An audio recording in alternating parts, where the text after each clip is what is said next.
Welcome to this video lecture on Principal Component Analysis.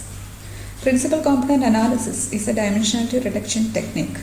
We can say it is a feature extraction method in which some of the features of the original dataset is combined to produce new features, thus reducing the dimensions of the original data. So, what is dimensionality reduction? Dimensionality reduction is the process of reducing the number of variables or features under consideration by obtaining a smaller set of principal variables. Let us think about a dataset with hundreds of columns or features. It is very difficult to process such a huge table, and it is very difficult to visualize and analyze the data. So we want to reduce the size of the table by keeping as much information as possible. Dimensionality reduction technique will reduce the number of columns or number of features.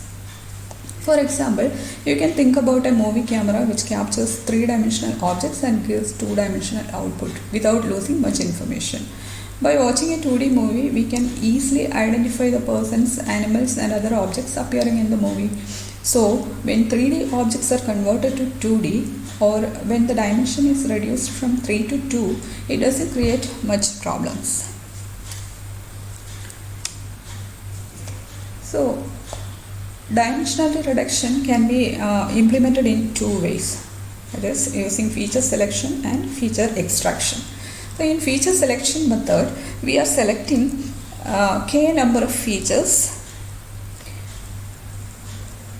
So, in feature selection method, we are selecting k number of features which effectively describe the data from the given n number of features. That is, k features that give us the most information are selected and the remaining n minus k features are discarded. An example for feature selection method is subset selection. In feature extraction, a set of k new features are found which are the combination of the original n features. Thus, the dimension of the dataset is reduced from n to k. Principal component analysis and linear discriminant analysis are examples of feature selection techniques. Dimensionality reduction is useful. When the number of features get reduced, the computation will also get reduced, and the memory requirement is also get reduced. If some features are found unnecessary, we can save the cost of extracting it. Using small data set, we can create simple and robust models, and when the number of features are reduced, knowledge extraction can be done easily by understanding the process that underlies the data. So these are the benefits of dimensionality reduction, and now we are going to discuss about principal component analysis, which is a dimensionality reduction technique. The principal component analysis is a technique that is widely used for applications such as dimensionality reduction, lossy data compression, feature extraction and data visualization. Now let us see what is principal component analysis and how it can be used for reducing the dimension of the given data set. In geometry, a projection is a transformation taking points in a high dimensional space into corresponding points in a lower dimensional space. Consider a set of data like this. This is a two-dimensional distribution of data. For reducing the dimension, if we avoid one of the axes, what will happen?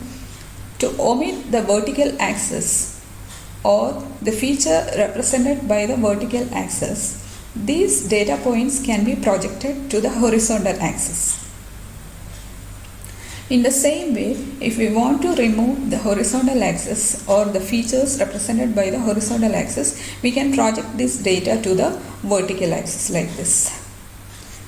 But in both cases, if we use this method, you can see some overlapping of points. See, when we are projecting the data into the horizontal axis, we can see some overlapping of points here, and in the same way, when we are projecting these points to the vertical axis, these points are overlapped here. Okay, that means a lot of information are lost. And how can we project this data in a better way? For that, we are using principal component analysis.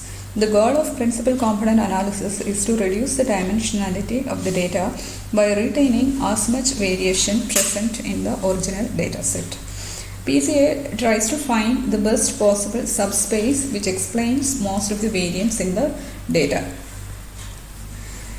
You can see an example here. A set of data are described using these 5 features. Actually, these 5 features are used for representing the housing information. Okay, so the corresponding data will be a 5-dimensional data.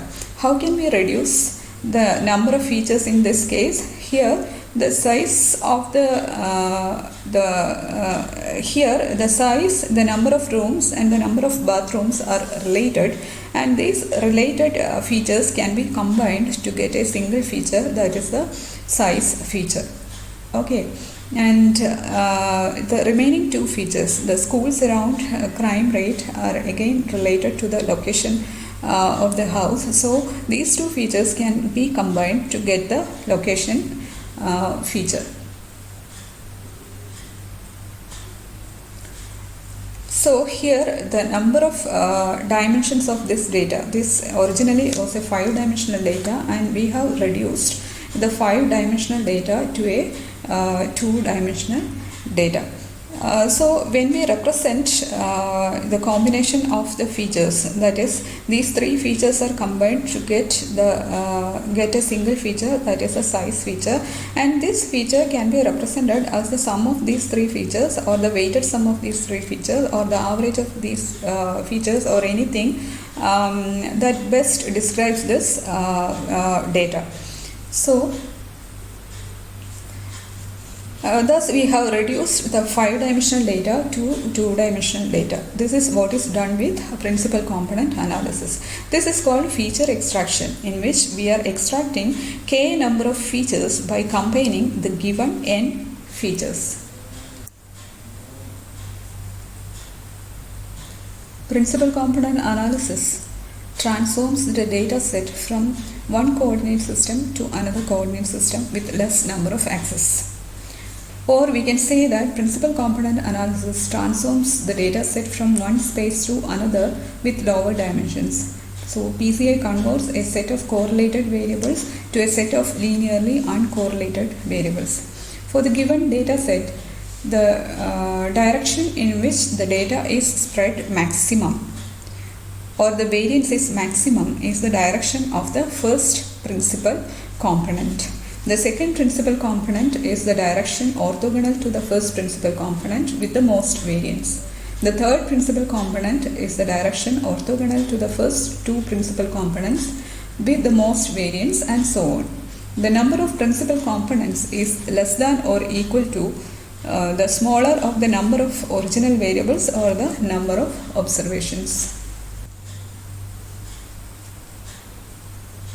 So consider a data set like this. The scatter diagram of the data set is shown here, and this image shows the spread along x direction, and this image shows the spread along y direction, and we can see that the largest spread is along this direction.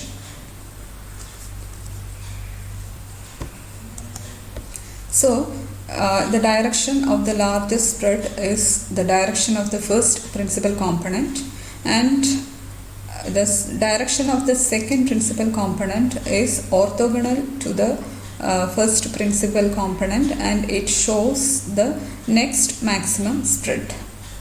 Okay, so this image shows the principal component vectors, that are the unit vectors in the directions of principal components. Now let us see how can we compute the principal component vectors. We will see the principal component analysis algorithm. So for that, a data set is given. The data set contains small n number of features and capital N number of samples, and the feature values of each sample is represented as a table here. The first step in principal component analysis is centering all the input variables, that is subtracting the mean of each variable from the values and thus making the mean of each variable equal to 0. So here we are calculating the mean of the data. The red circle shows the mean of the data and we are centering the mean to the coordinate axis, center of the coordinate axis. Okay, so this is done by subtracting the mean from the data points. Centering is an important pre-processing step because it ensures that the resulting components are only looking at the variance within the dataset and not capturing the overall mean of the dataset as an important variable or dimension. Without mean centering, the first principal component found by PCA might correspond with the mean of the data instead of the direction of the maximum variance. So once the data has been centered, the covariance matrix of the data need to be calculated. Covariance is measured between two variables or dimensions at a time, and it represents or it shows how the variables are related to one another. A positive covariance means both are increasing in the same direction. A negative covariance means when one value increases, the other decreases. A large covariance value, positive or negative, indicates that the variables have a strong linear relationship with one another. Covariance values close to 0 indicate a weak or non-existent linear relationship. In a covariance matrix, the diagonal is the variance of each variable or the variance for each variable, and the values across the diagonal are a mirror for one another because each combination of variables is included in the matrix twice. You can see here this is the diagonal, and the diagonal represents the variance of the variables, and the elements above and below the diagonals are same. That is, covariance of x1, x2 is same as covariance of x2, x1, like that. So this is a square matrix and also this is a symmetric matrix. Since the covariance matrix is square and symmetric, we can calculate the eigen decomposition using this matrix. This is where PCA finds eigenvalues and eigenvectors for the dataset. So the next step is to calculate the eigenvalues and eigenvectors. The eigenvalues of the covariance matrix can be found by using the equation determinant of S minus lambda I equal to 0, where S is the covariance matrix and I is the identity matrix, lambda is the eigenvalues. And here we will get a polynomial of degree n in lambda, and we will get n number of real roots, where n is the number of features. Normally the number of features will be less than the number of samples. So here the polynomial will be in the polynomial is an n degree polynomial, and by solving this equation we will get n number of eigenvalues, and for each eigenvalue we are finding the corresponding eigenvectors, and each eigenvector will contain n number of values. So this is a well-known method for finding eigenvalues and eigenvectors. An eigenvector is a vector whose direction remains unchanged when a linear transformation is applied to it. The eigenvectors of the covariance are the axis of principal components in the dataset. The eigenvectors define the directions of the principal components calculated by PCA. The eigenvalues associated with the eigenvectors describe the magnitude of the eigenvector or how far the data points are spread apart along the new axis. Each eigenvector found by PCA will pick up a combination of variance from the original variables in the data set. The eigenvalues are most important because they provide a ranking criterion for the newly derived variables. The principal components are sorted by descending eigenvalue. After finding the eigenvectors, now we normalize the eigenvectors. So given any vector x, we can normalize the vector x by finding or dividing it with its length.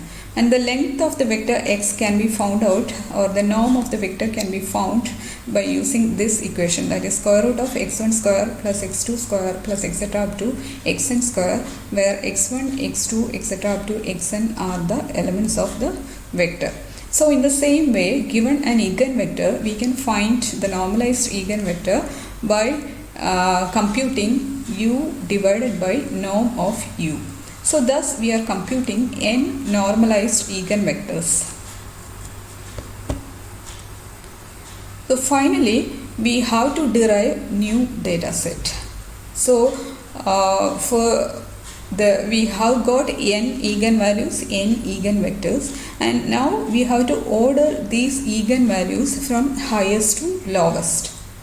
So the unit eigenvector corresponding to the largest eigenvalue is the first principal component.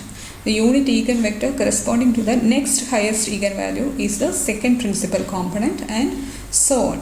So to find the new data set, we are selecting only p number of eigenvectors, and we are transposing this selected p number of eigenvectors, and thus it forms a matrix like this. Here the eigenvectors are written as raw vectors, and thus we are getting a p by n matrix here. Now we are forming an n by n matrix. Here the matrix X is formed by using the mean subtracted feature values. The mean subtracted feature values are entered in this matrix, and we are getting an n by n matrix here. Now to compute the new values, we are multiplying the matrix F with the matrix X. So thus we are finally getting a p by n matrix. So the number of features are reduced from n to p. So that is the computation of principal component vectors. So x new is the new data set, and each row of this matrix represents the values of the features. So since there are only p rows, the new data set has only p features. Now let us see an example. See here two features are given, x1 and x2, and 4 samples are given. These are the feature values for these 4 samples, and by using PCA we have to reduce the dimension of the data from 2 to 1. Let us see how can we reduce the dimension of this data, or how can we apply PCA.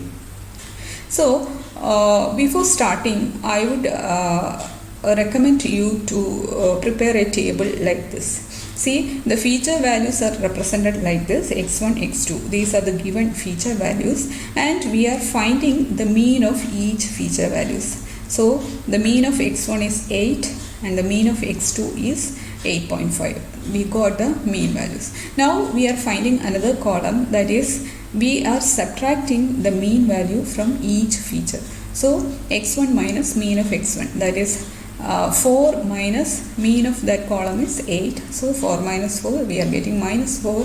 Then 8 minus 8, we are getting 0. 13 minus 8, we are getting 5. 7 minus 8 is minus 1. So we have created a column like this, and again the mean of x2 is subtracted from x2. So 11 minus 8.5, 2.5, 4 minus 8.5, minus 4.5, 5 minus 8.5, minus 3.5, 14 minus 8.5, 5.5. So and I am representing, or I am naming these columns as A and B. Okay, and the next column in our table is A into B. We are multiplying these two values. So after multiplication we are getting the values here, and finally we are summing or finding the sum of all these values in AB. So the total sum is given as minus 33. And then we are finding A square and B square. A square and B square. We are getting values here, that is, and finally we are finding the sum of these values, 42, and B square, this column is B square, and we are finding the sum, total sum, that is 69. So if we prepare a table like this, it would be easy for you to do the calculations. Okay. So the first step in PCA is to make a scatter plot of the data. So these are the given data points we have plotted in. We have plotted all the given 4 points here, and we have found out the mean of the points, that is x1 bar and x2 bar gives the mean of these points. That is also represented here. Now we have to calculate the covariance matrix. So this covariance matrix calculation will be easier if we look into this table, or you can use the equation directly. So by using the equation you can calculate the covariance matrix, that is covariance of x1 is calculated using this equation, and you will get the value 14. Now from this table, how can we calculate the covariance of x1 here? This is x1k minus x1 bar whole square, that is the column A square here. So you can find here, we need to find the sum of that x1k minus x1 bar, that is the mean subtracted values of x1. Mean subtracted values of x1, this is the mean subtracted values of x1, that column, the square of that column, that is this one, and we are finding the sum of the squares. So we are getting the value 42, and 42 divided by n minus 1. Here the number of samples, n is the number of samples, and so here the number of samples are 4, and so n minus 1 will be 3. So 42 divided by 3, that is 14. So from this table itself you can directly write covariance of x1 is equal to 14. Now how to calculate covariance of x1 x2? For that you have to use the column AB. Here this is the equation to find covariance of x1 x2. You can use the equation, or otherwise you can see the table and find the sum of the values in AB. So total sum is minus 33. So minus 33 divided by n minus 1, that is minus 33 divided by 3, that is minus 11. So covariance of x2 x1 is same as covariance of x1 x2. So you will get the value minus 11 here also. Then how to calculate covariance of x2 x2? For that you have to use the column B square, that is x2k minus x2 square, that is mean subtracted values from x2. The square of those values, that is given in B square, and the sum of those values is 69, and 69 divided by 3 you will get the value 23. So we have calculated the covariance matrix. So finally we are getting the covariance matrix as 14 minus 11 and 23. Now after calculating the covariance matrix, we are going to find the eigenvalues and eigenvectors. So by using the characteristic equation method, we are getting the eigenvalues as 30.3849 and 6.6151. And now the eigenvectors corresponding to the eigenvalues are found out. So after finding the eigenvector, we have to find the unit eigenvector. For that we have to find the length or norm of the eigenvectors. Here the norm of the eigenvector is shown as 19.7348. And by dividing the eigenvector with the norm, we are getting the unit eigenvector, and the unit eigenvector values are represented here, 0.5574 and minus 0.8303. So by carrying out the similar computation, we can find the unit eigenvector E2, and the values of E2 are represented here, 0.8303 and 0.5574. Since we need to reduce the dimension from 2 to 1, we need to find out only one principal component. we need to find out in which, or the primary principal component through which maximum variance of the data is there. So we have calculated the two eigenvectors E1 and E2. Now the direction of the principal components are shown in this figure. That is, the first principal component, the direction of the first principal component is shown as E1, and the direction of the second principal component is shown as E2. And how to calculate the new values or new data set?